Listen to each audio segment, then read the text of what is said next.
Ini jalan paling angker. Warga sini aja pergi dari wilayah ini karena kuntilanak abu-abu. Serius?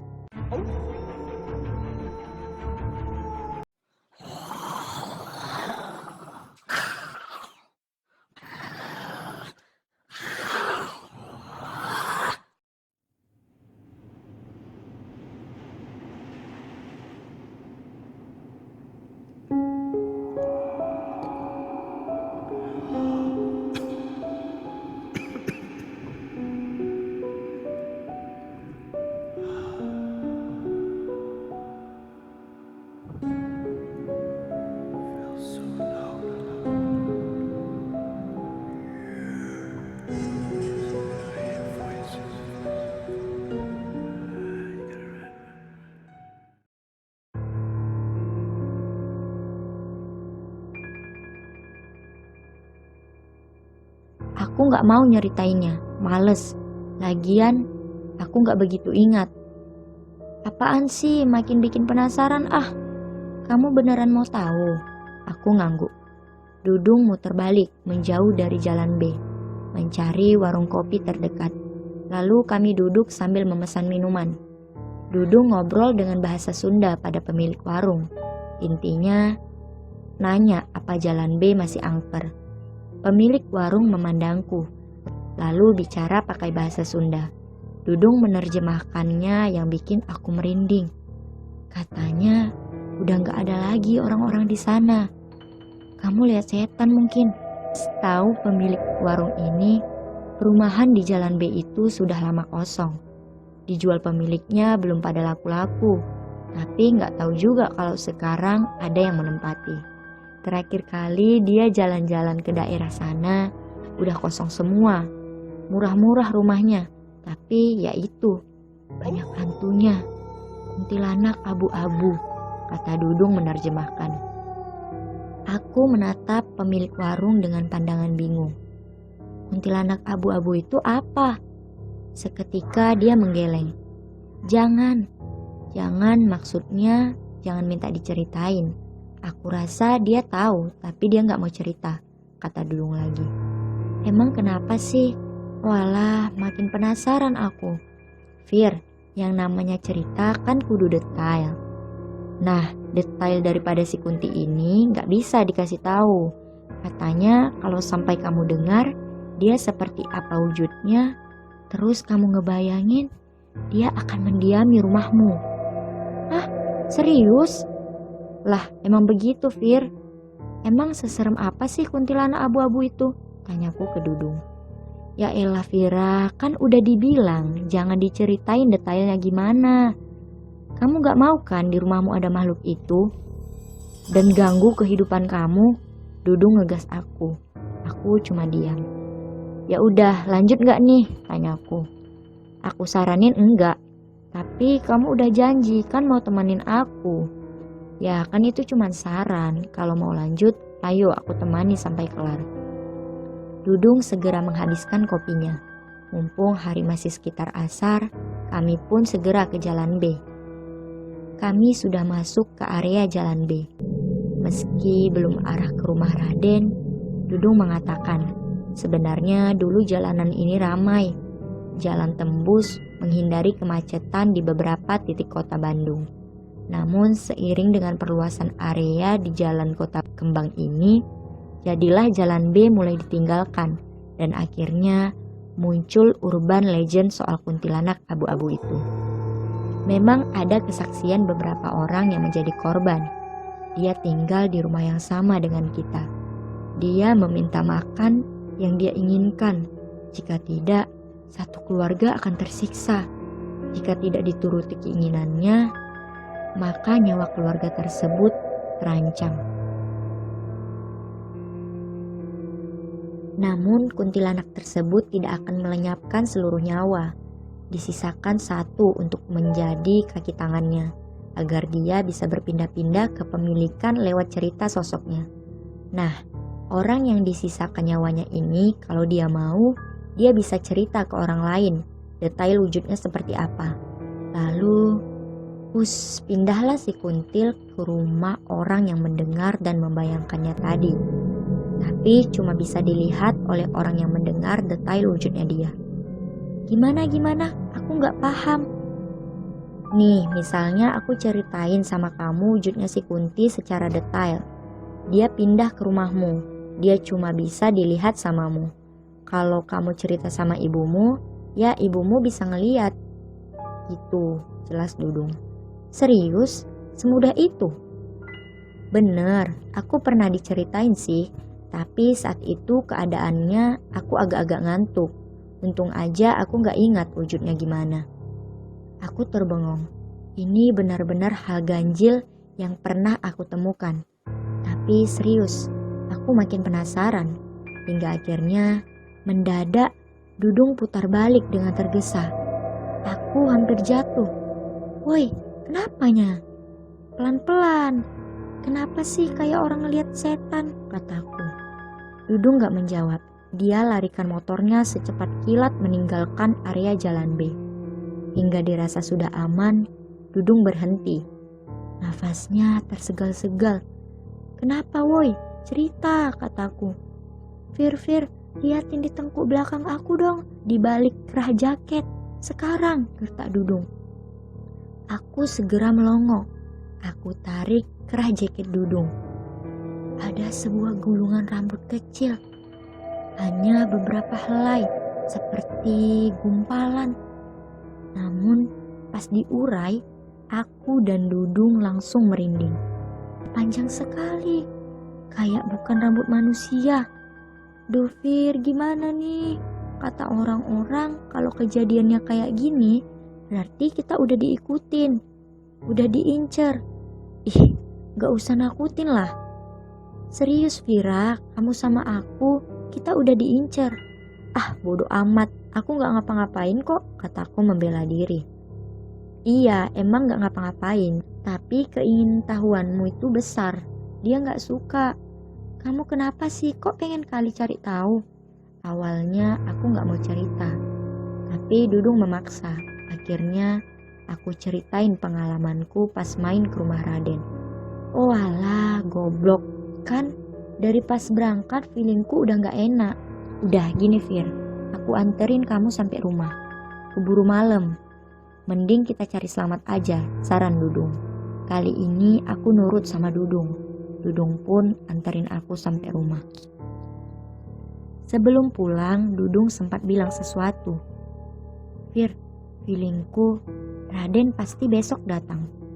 Tapi please, jangan ngikutin rasa penasaranmu. Biasa aja, kamu harus janji sama aku. Kalau dia cerita apapun, tutup kupingmu. Aku ngerasa dia pelihara kuntilanak abu-abu. Pokoknya jangan sampai kamu tahu detail wujudnya lewat cerita. Udah gitu aja. Aku hanya diam dan gak menjawab apa-apa.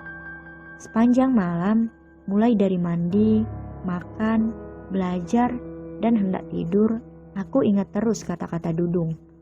Kecemasan mulai membayangiku. Aku mengulang-ulang perkataan Dudung sampai ketiduran. Pagi hari pas buka mata, ibuku membuka gorden di kamar.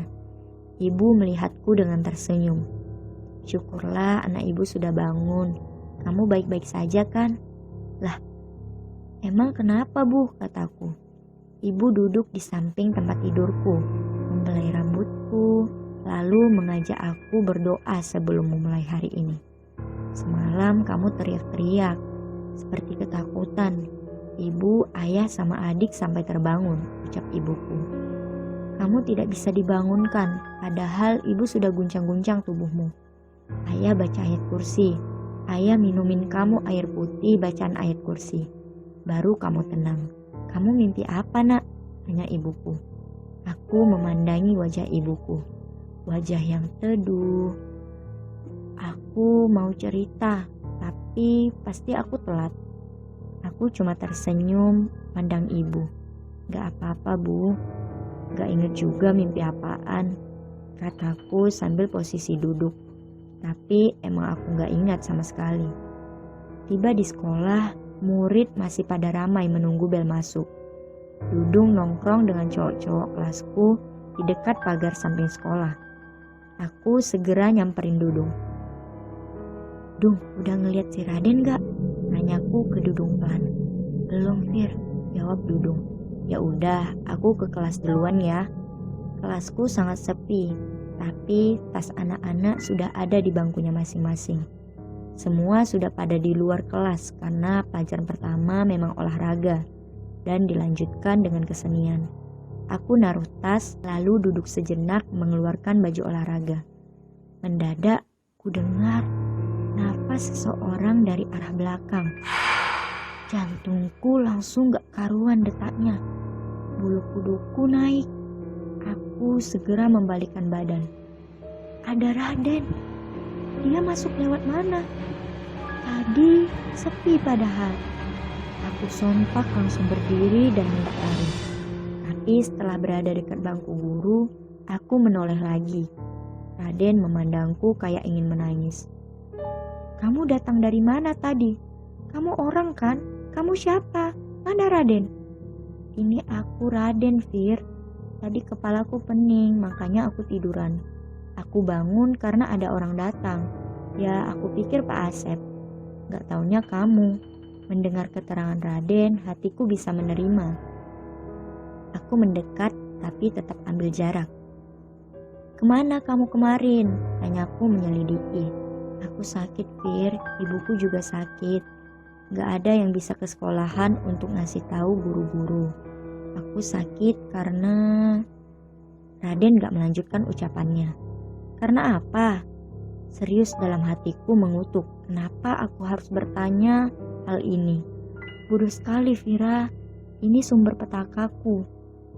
Karena makhluk itu gak terima apapun yang aku sajikan, kata Raden lirih. Tiba-tiba Raden membuka bajunya. Mau ngapain, Den? Aku teriak nih ya. Aku cuma mau kasih tahu kamu sesuatu. Aku kaget. Di dada Raden ada 5 garis panjang seolah habis dicakar. Ini gila.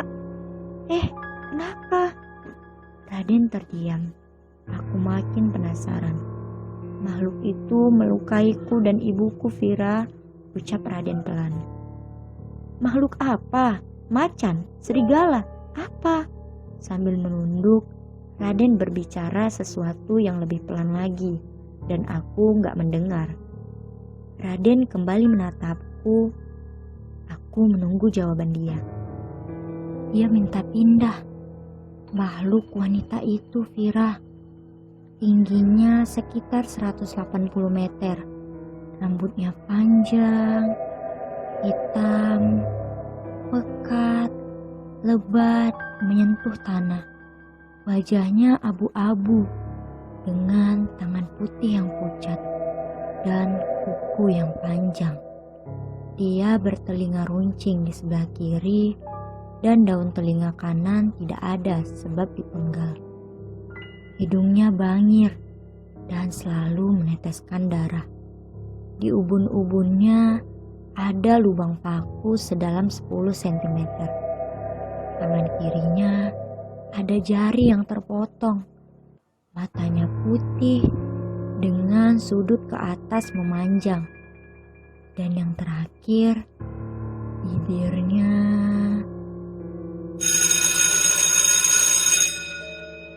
Bunyi lonceng sekolahku yang lama dan memekakkan telinga membuat suara Raden tenggelam.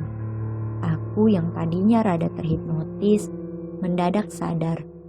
Aku langsung lari keluar kelas sambil memandangi Raden yang langsung duduk dan menggebrak meja karena misinya belum terlaksana. Alhamdulillah aku terselamatkan. Di lapangan sudah ada Dudung dan anak-anak lainnya membuat barisan acak. Aku langsung ambil posisi di sebelah Dudung dan memandanginya dengan wajah ketakutan. Awalnya Dudung gak ngeh, sampai ketika dia melihat Raden keluar kelas, dia membelalakkan matanya. Setengah berbisik, aku menceritakan kejadian yang kualami. Benar katamu, Dung. Dia ceritain ciri-ciri Kunti itu.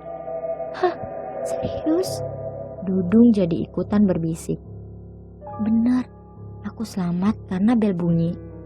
Aku nggak dengar ciri-ciri yang terakhir. Serius, jantungku rasanya mau copot. Tiba-tiba Raden berbaris di tempat paling belakang. Aku dan Dudung sama-sama menoleh melihat dia. Tatapan Raden kosong melihat ke arah kami berdua. Lalu mulutnya seperti hendak menyampaikan sesuatu, tapi tanpa suara. Aku dan Dudung dipaksa membaca gerak bibirnya. Kami spontan buang muka. Kamu lihat gerak bibirnya dia? Untung aku gak paham. Aku paham sih, Dung. Maksud kamu, Fir? Aku gak menjawab sepatah kata pun. Aku cuma diam, bahkan sampai sekolah bubar. Tawaran Dudung untuk pulang bareng aku pun kutolak. Sampai di rumah, aku mengucapkan salam sambil lemas. Ibuku membukakan pintu dan melihatku tersenyum. Aku mencium tangan ibuku, lalu segera beranjak ke kamar. Hari itu aku merasa sangat lelah. Ibu mengikuti langkahku ke kamar sambil membawakan aku segelas air. Aku duduk di pinggir tempat tidur. Ma, Vira izin tidur siang ya. Vira ngantuk. Ibuku cuma mengangguk. Ia jalan ke arah pintu, lalu menutupnya perlahan. Tiba-tiba, di balik pintu itu sudah ada seseorang menungguku. Ya, dia, si kuntilanak abu-abu.